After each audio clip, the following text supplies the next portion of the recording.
So far, it's been a tough year for mental health for members of the LGBTQ+ community, including the PFLAG NYC staff. So, for Mental Health Awareness Month, we want to share some encouragement and things that have helped us with our mental health. Take a look. Hi, this is Shelby, and happy Mental Health Awareness Month. So I have ADHD, and I know that for me, my mental health has improved greatly through therapy and taking my meds, learning coping mechanisms, and making sure that I have time to just be without having any obligations. One of my biggest struggles has been doing too much and then experiencing burnout later. And so it has been really empowering and healthy for me to learn how to set boundaries and realize that it's okay to say no. So give yourself permission to say no if you need to rest, and sending love to you all this May.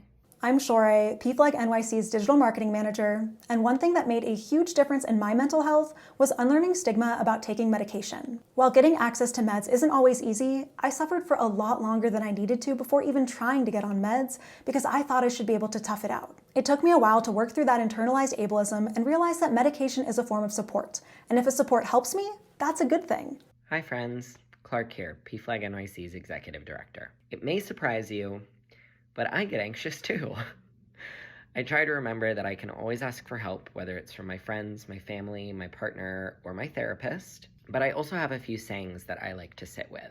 What other people think of me is none of my business. Your idea of me is not my responsibility to live up to. Showing my emotions is strength at its finest because being vulnerable requires strength. And when I'm really having a hard time, I take a few deep breaths and go for a little walk. A little walk does wonders. Hi there, coming to you live from outside because I am taking a walk, a little mentee bee moment, and I can't recommend that enough.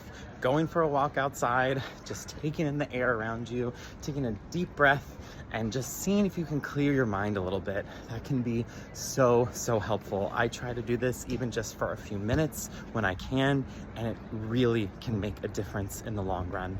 I also want to recommend how beneficial therapy can be for me as a queer person to have this devoted person to speak to about the issues I'm dealing with. I can't stress enough over the years the breakthroughs I've had, the hard conversations I've had, and how much it has helped me in the long run. And it is in so many ways thanks to my therapist. So I can't recommend enough how important and helpful therapy can be.